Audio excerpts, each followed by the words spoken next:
Looking for a great hosting solution? Check our website for prices.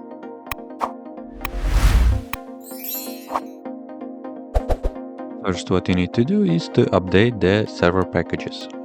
You can do this by the following command.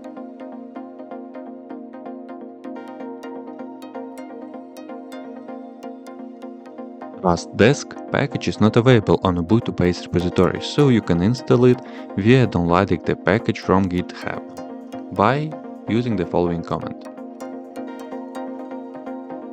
Now install RustDesk on Ubuntu using the following command.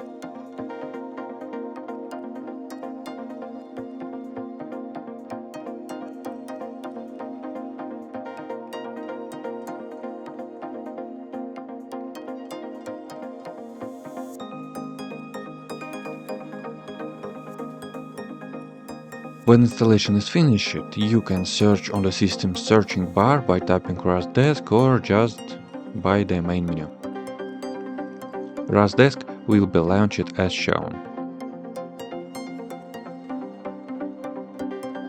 That's it. If you have any question, leave them in comments.